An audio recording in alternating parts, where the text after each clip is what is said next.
Every club. Every day. The Global Sports Podcast Network. Hello and welcome to the Daily Newcastle with GSPN. My name is Jo and I'm actually coming back to join the boys for a bit because I appreciate it's been a bit of a week where Iain and Michael have had to host everything, basically, because everyone's just busy. But they've done a grand job, so thank you very much. Tonight it is just myself and Iain. So, hi Iain, how you doing, dude? I'm all right. I am very pleased to be able to sit back and watch you do all of the work and just interject with the odd sigh, drone, and sarcastic comment. Wonderful. That's just, this is what tonight's going to be about. Or today, whenever you're listening to it. It's going to be me setting up Iain. Iain's going to grumble, and I'll just set him up for something else, and he's going to grumble more. No, but I it's all won't right. do that. I'm not like that. We'll keep it lighthearted. It's fine. It's all right. I will obviously get the serious note out of the way first, because obviously there has been some very tragic news today in the footballing world. Diogo Jota and his younger brother unfortunately lost their lives in a tragic car accident. I think the more I see about it, the sadder I get about it. It's horrific, isn't it, really? I mean, you've got to think about the family. He's got 3 kids.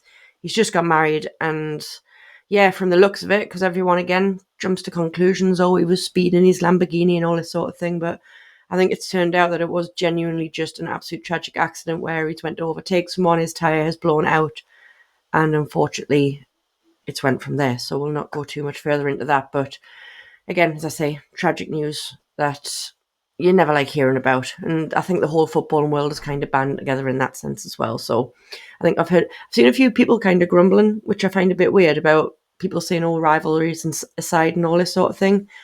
I think it's, you've got to take stuff like that with a pinch of salt. I mean, I know people say rivalries aside, but I think that's just a kind of term of phrase. I don't think anything horrible is meant by it, if I'm honest. But anyway, I will stop because I don't really want to talk about too much sadness because, I think the rivals is what makes football special. I don't think there's any problem in being rivals. Mm-hmm. Not enemies, that's for sure. Yeah. Not hateful enemies, but certainly keen rivals. That's what gives us the competitive edge. That's why we care about it. If there was no rivalry, we wouldn't really care, would we? Absolutely. And I think most people... was to say one bit I heard about the accident was that he's in the car going to catch the ferry to come to England for his pre-season training, because I'm not sure it's him or his brother who didn't like flying, so he should have flown. They shouldn't even. No, it wasn't. It was. Really. It had nothing to do with not liking flying. Apparently, Jota himself has just had a lung operation. I read. This is directly from the Daily Mail, I believe. I've read so many different articles, I don't know, but I think it was one of them. But apparently, because he'd had a lung operation, he was advised not to fly. So he was told to drive. So that's how he drove. His brother was joining him, was going to be going to Liverpool. They were going to be getting the ferry. They were supposed to be leaving today at 4:00. They would have arrived on Friday morning, apparently. And that's why they were driving. So that's, again, just like added to the mix of... That's what I mean. It's just literally an all-around tragic event, isn't it, really? Because so many different factors have kind of led to this happening, unfortunately. And I think for how horrible and how quickly it's happened, they just had no chance of being saved. So rest in peace to both of them, actually. So moving on, because as I say, otherwise I'm upset or something here at this rate. We're going to talk about transfers, yay, and the lack of them, yay. So first of all, I might just say how sick I am of Chelsea, but I think everyone's sick of Chelsea because Chelsea just like to buy up everyone. I think someone's in for a player, right? Chelsea step in and they just take them. So Chelsea now have just got a gazillion people up front. I saw something great where someone had put that Chelsea's formation next season is going to be 2-1-7. I would say that's pretty apt based on who they've been playing. And Iain, you made a great point actually before we came on the pod as well, of the lack of goalkeeping prowess they have. What's your thoughts? They still haven't got a goalie. They must be assembling a squad that means the entire game is played in the opposition's half. But even half-star might score against them. Or hit the bar anyway. Because I don't think anybody rates Sanchez very much. And they sold Kepa who I thought did quite well this year. He's playing for Brighton, I think. I thought he did really well. Arsenal have bought him for £5 million. Goalkeeper, world-class goalkeeper for £5 million from the Premier League, and we're scratching around wondering if we should go over the 30 million to clinch a deal for untested, unproven, but full of himself, James Trafford.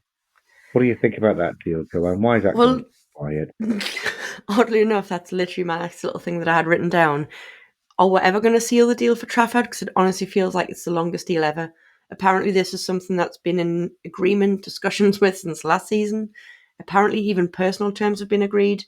I appreciate there's the fee that they're constantly battling over, but I think it just needs to come to a head at some point. It's either going to happen or it's not. I think it's just getting a bit ridiculous, personally, the whole thing. But if they want him, take him. If they're not willing to pay it and they're being ridiculous and demanding a ridiculously high fee, like 40 million or something, tell them to get stuffed and we move on, is my honest opinion. Well, I don't know if they need 40. They want 40 and we're offering 30, then we offer 35 plus some additions to get to 40. And if the additions are met, then we'll be getting our money. So that's how you're supposed to do it. I just don't understand. I really don't understand why we can't get it done. Yeah. If he wants to come and we're that close, why are we faffing around until Chelsea suddenly think, oh shit, we haven't got a goalkeeper? Because they haven't. Yep. Phone him up and have him talk to in 15 minutes and find out that he's on the train down from Burnley to West London. Yep. I do think we're sitting on our hands, and I'm not sure if it's Mitchell leaving or it's Amanda and Mehrdad leaving. Last year with Eddie Howe in charge, it was equally, well, it was the Gahey saga that ended up with nothing, wasn't it? Last summer. I don't know. We're starting to look like dump, Joanne, and that is what my fear is, because as I ruminated myself last night, all of the players out there in Europe, South America, in the Premier League, are watching the transfer window. They're watching who's buying who, but they're also watching who is trying to buy and being turned down by players. So, if we do uncut, say we go for that centre half we talked about last night, Bayardi or whatever it's called, the Argentinian at Marseille, I think. But if Fulham decide to fancy a centre half and go, then there's no bad press in relation to Fulham yet. So you just think, blimey, what effect does it have? What effect does us looking like fools have on the current mindset of all of those players that we might be going for? Which is why I'm saying let's meet a transfer demand and make a signing. Elanga, we know Forest won't talk unless we get to 60, but we've offered 45 and we've offered 50 and we've probably gone and offered 52.5 and a bit more. I want Elanga. He's the international winger to link up with Isak. What's not to like about that? Yep. Pay the extra money. I agree. We're 5 million short for it. Pay it. I know. It is getting kind of ridiculous at that level.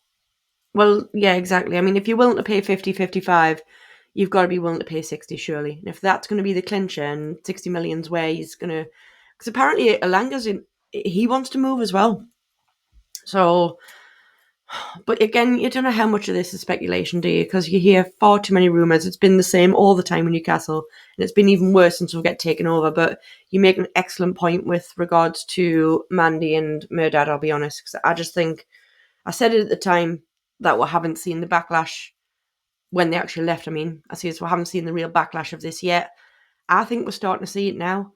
The kind of lack of structure, lack of organisation when it comes to the recruitment side of things. I think they did a job that realistically wasn't even supposed to be their general skill set. You know what I mean? She broke us deals, for God's sake.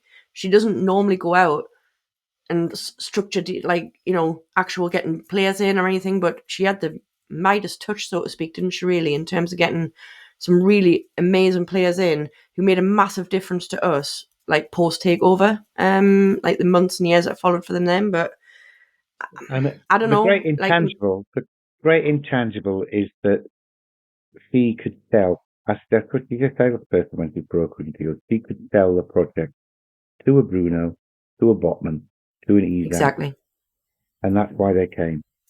yeah, We still have the same project. It's gathering pace, and it's definitely going in the right direction. But yeah, I don't know if anybody is able to get players into the bubble of desire and close them right when they get into it, so they've got to come, so they know they want to come. yeah. You listen to Anthony Gordon after he joined; he didn't want to go anywhere else. And I don't know, Alanga probably doesn't want to go anywhere else, but he's kicking his heels, twiddling his thumbs, wondering whether he's going to start pre-season training with Nottingham Forest before he's going to come up and have a medical. Yeah. It just looks like amateur hour. Sorry, Eddie. We do trust you. Yeah. I don't understand, Joanne, why we're just focusing on the Premier League. Steve Nixon and the scouting teams throughout Europe have shown that they can unearth gems time and time again. At least value for money. Yeah. If we look, I can't remember whether it was Bruno was 30 odd and Botman was 40, Isac was 60. I mean, they've more than doubled the money on those three buys. They've doubled the money on the Gordon.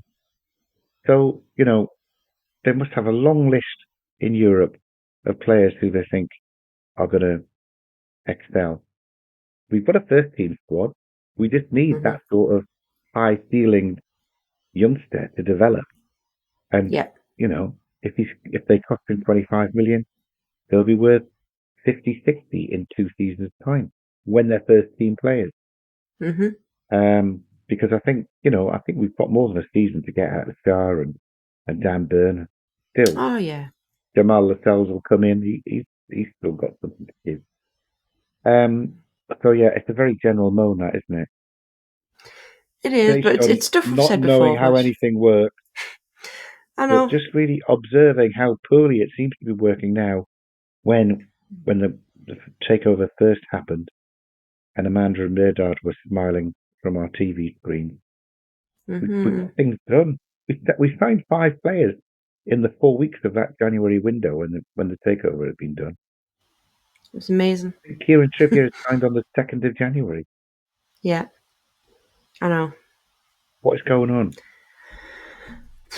I think that's the concern. I know we've talked about it before, but I think it's scary, but what we're praying is in the background, we really hope that they're working on things that we don't know about, like they did with Tonali, etc. Because they did come out the blue. I get that. I love that. And I really hope that's going to happen again. I think it's just because we've signed absolutely no one. There's kind of no break, or there's no we just feel like the ball isn't rolling. I think if we just sign one player, even if it was Trafford, right, the one that's lasted like forever, even if we just signed him, it's something, isn't it? It makes you feel like there's just something going on.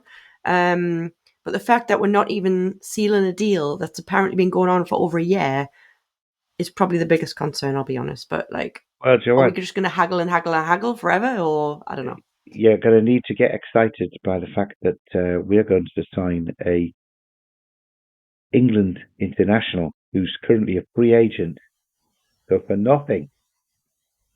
Because I'm sure Callum Wilson is going to get given a contract extension. Yeah, I was listening to that earlier on today, strange enough. Don't get me started, Iain, they took his picture down. They took his picture down while we were hoping João Pedro was going to go, yeah, I'm going to come. As soon as he says, no, I'm going to go there, there's a new picture of Callum Wilson in the brand new kit, goes back up at the number 9 in the squad position. I think that means they haven't announced it yet, but in fact they have. There's Matt Targett there, by the way. No Matt Targett on that squad list.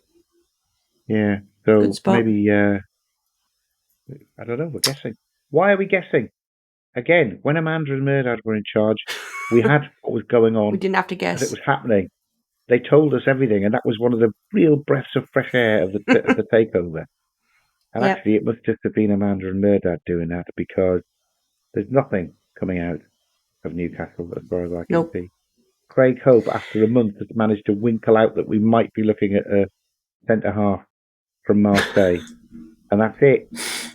Yeah. Anything else? What we've been doing is just pure speculation. Maybe they're watching all the YouTube channels to see who they should go for in the second part of July. Harvey Elliott, Eddie, if you're God help listening. us.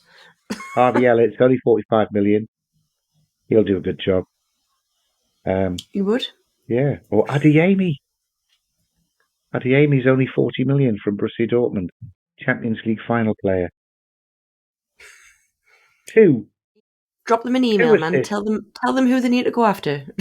2 assists in the Club World Cup quarter-final to put Borussia Dortmund through to a semi-final. Right. Where they play, I can't remember which way it is. Is it Borussia Dortmund are playing Real Madrid and Bayern Munich are playing PSG and Chelsea like playing some unknown Brazilian team. I know. Oh, come on! This is just all fault. We hate them now, don't we? We hate them now. Pretty much.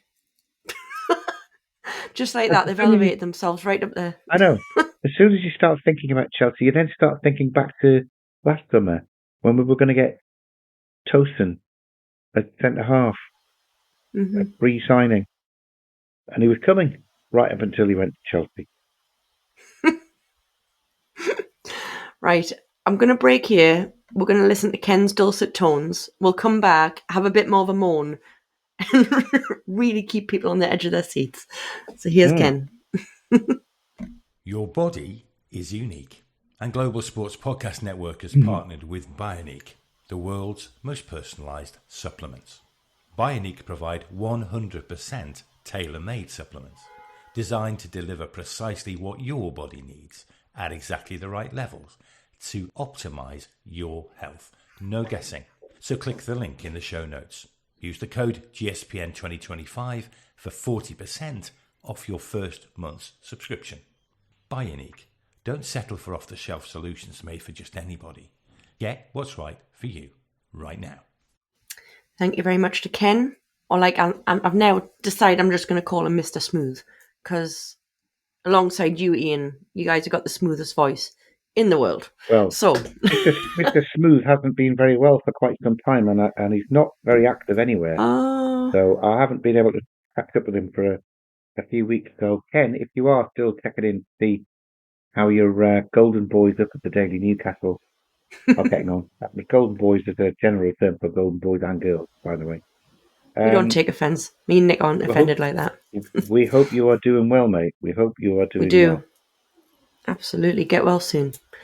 Right.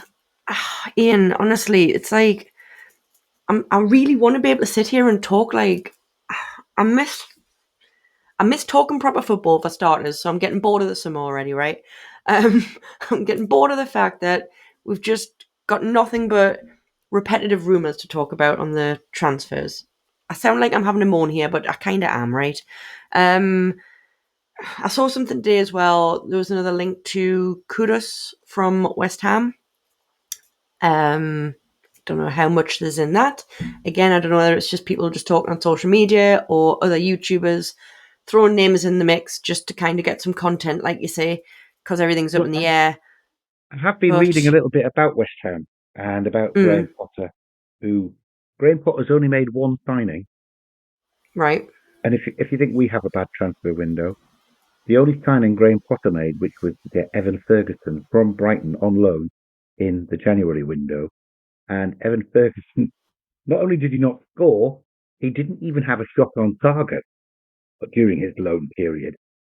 So that is an ineffective transfer window, Graham Potter. It is. So he's desperate. Mikel Antonio's they've let him go. He's told Fulkrug that he's only a backup striker, so he doesn't rate him very much. And Ghodoussi is agitating to go, and I think they'd let him go because they were quoting 85 million when they first started talking about it at the start of the transfer window in June. Apparently, the price is around about 60, and Tottenham are super interested. So that makes sense. I saw that, yeah.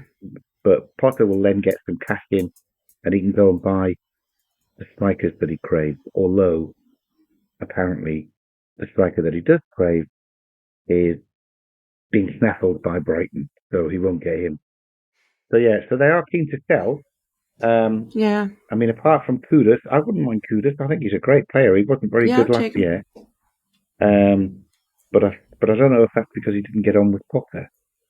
Potter obviously can take him or leave him. So I wouldn't mind Kudus, but then, if it's Tottenham are moving in and Kudus can switch clubs and not move house, that's the problem, isn't it? Yeah. Yeah. But we haven't shown very willing right up until now. So, I think that ship has sailed, to be honest.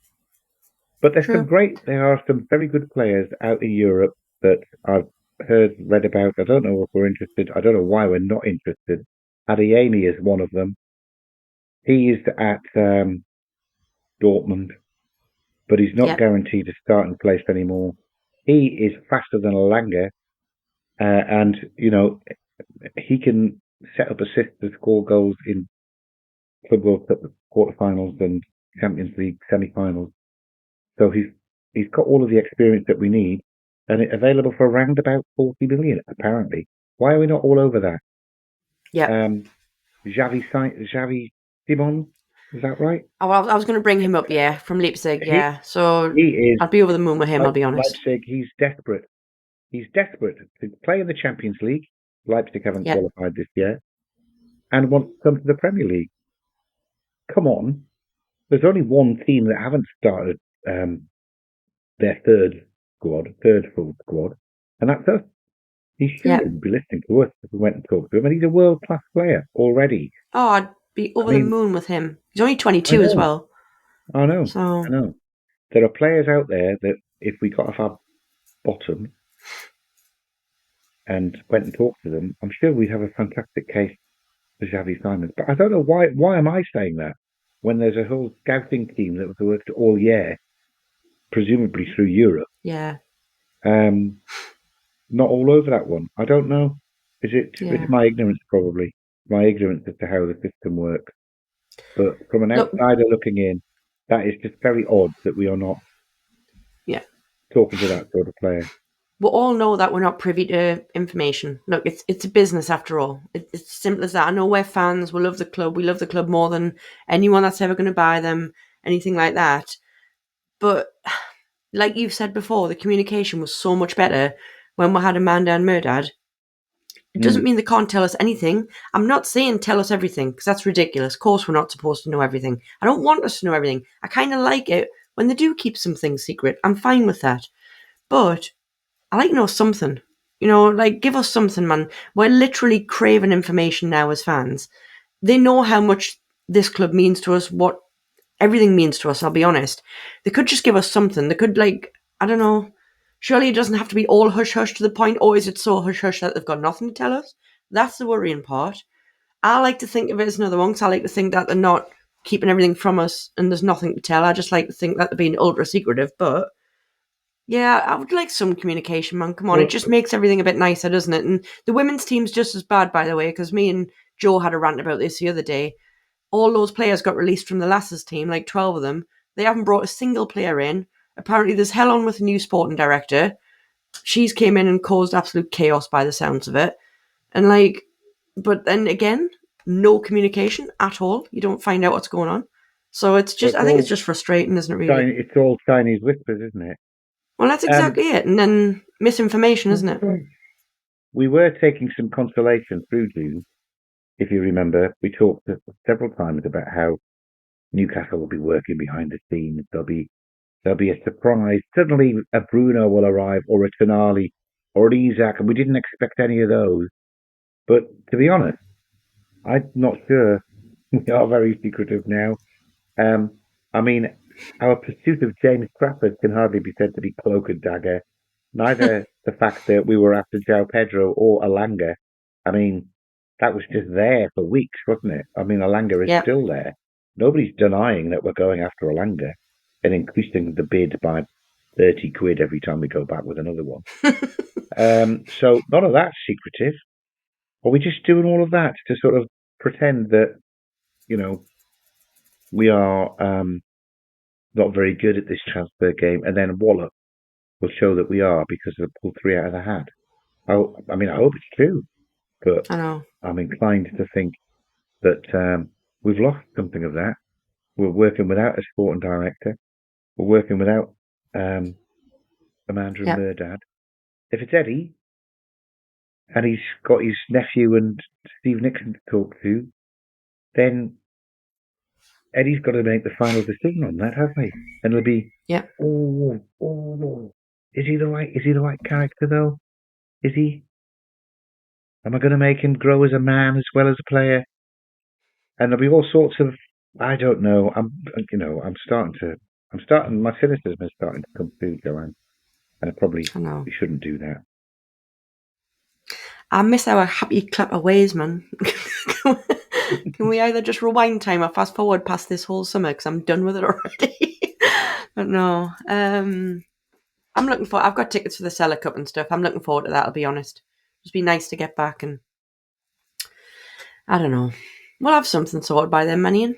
And we'll be sitting here eating our words. That's what's going to happen, right? I hope so. Just say yes. I hope so. Don't worry. It won't take Calvert-Lewin long to bed in. Oh, man, honestly.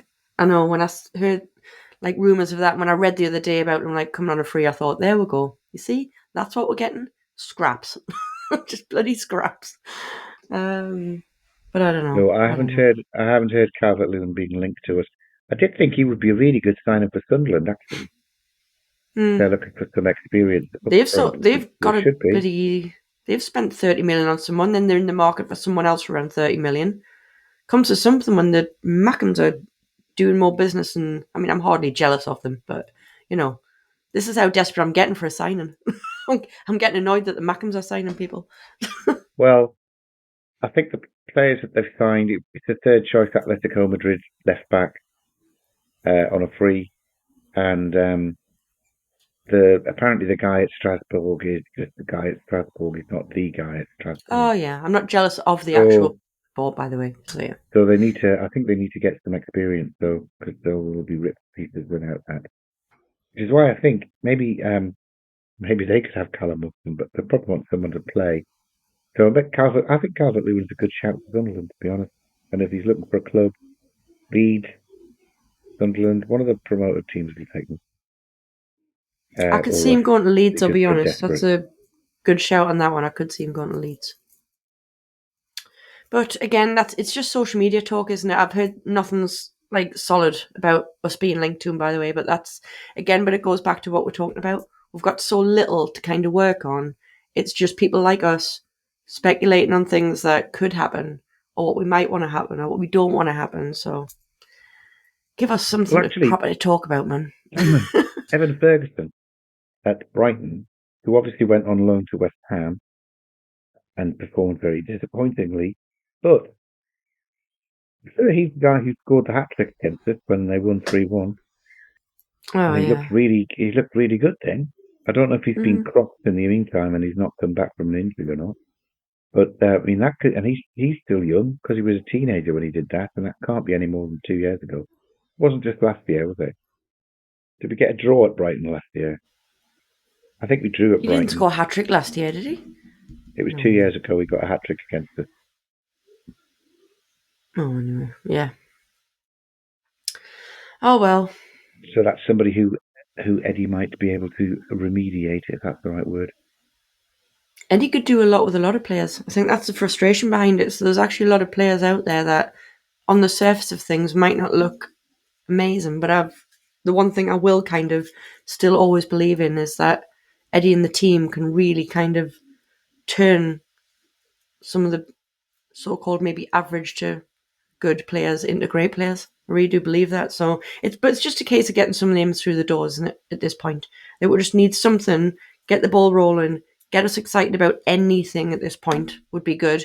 And then we might believe that, like I say, more will happen after that. So I would be quite excited by official word that William Osula is no longer classed just as raw, but actually has got something to offer. Yeah. And he's going to get plenty of minutes. I think Ockler is skillful, powerful, fast enough to be Isak's understudy. Absolutely. And he'll cause chaos when he comes on the last half hour. Maybe that's part of their plans. Maybe it is something that they're thinking about. But again, due to the lack of communication or anything coming out of the club right now, we're just again speculating that maybe, you never know. Maybe they really are seeing Osula as a backup. Who knows, Iain, man? You know, we could probably sit here all day, all night. Who knows? Nobody knows anything, man. There is news today, by the way, that for some reason I think it was Keith Downey said that we had 125 million to spend, and that's why we did that triple swoop. But I haven't listened to all of it, but I think it's more than that now. I think there's news out that we've got more 175 I than last that. heard, yeah. 175, yeah. Yeah. So come on, we can find the extra 5 million to get Alanga. We can find an extra 5 million to get Trafford. Let's do it so that here, in time to start pre-season. That's what we need. I think again the frustration, Howe was really kind of, and he was very vocal about it, which was nice, about wanting to get players in as quickly as possible, getting them kind of bedding into the team, getting them going away on pre-season tours or whatever with the rest of the team. It is really important. I think getting players at the very last second, it's given them no time at all to gel with the team, and you know what I mean, just get used to their new surroundings and everything. They are humans at the end of the day, very much overpaid humans in my opinion, but they are still humans. But they do need that time, don't they? You know what I mean? You can't just expect someone to come to a club and just hit the ground running like that. On the odd time it does happen, but most of the time it does take a bit of gelling. But I don't know. I think this is another frustration. I'm sure Howe, by the way, is equally as frustrated. He'll just never ever play that or show that card, will he? In terms of that, he's always very poker face, closed book sort of thing. It's down to him. He must be the one who is doing the final say. So but is he's it? Frustrated. And that's another thing. Is it? We never know. We're assuming again. Is it really down to him just because we haven't got a sporting director? Are they letting Howe control, or is there someone somewhere in the background that's really got the control and they're not really giving Howe the control? Well, it might be poorly Darren Eales, but he's gone very soon, isn't he? Bless him, I know. Oh, I don't know, Iain. I'll tell you what, right? We're going to stop it here because otherwise I think me and you are just going to sit and moan all night. And we don't want people to hate us because that defeats the object now. No, there's still plenty of time. It's July 3rd in it, so there's 2 months of the transfer window to go. Yeah. But there's 4 days before pre-season to go, and it would have been lovely to have had these 2 players in and starting on day one like the new term at school with their new classmates. But I don't think either of them are going to be there on Monday. No. You never know, though. This time next week, let's hope we're having a slightly different conversation with a big smile on my face. Well, just some movement, just some believable approaches instead of pie in the sky and fingers crossed. And why are we not after this one? Why are we not after this one? There will be reasons, but nobody's telling us them. Right. Well, on that bright note, I will say ta-ra, and I will see you some point next week. And we will have a more positive conversation. I'm sure of it. Yeah. Well, what are we on today? It's Wednesday today, Thursday. isn't it? Yeah, so... Oh, it's Thursday, man. Thursday. Is it? Or Friday, as people are listening to this right now, yeah. Ah, right. Okay, good. Sunday night, then, we've got the whole of the weekend to wait for something exciting. No doubt we'll be talking about who's going to be there at the first day of pre-season on Monday. Oh, dear God. Right, that's something to look forward to. It's been a pleasure. I'll speak to you soon, all right? Toodle pip. Every club. Every day. The Global Sports Podcast Network.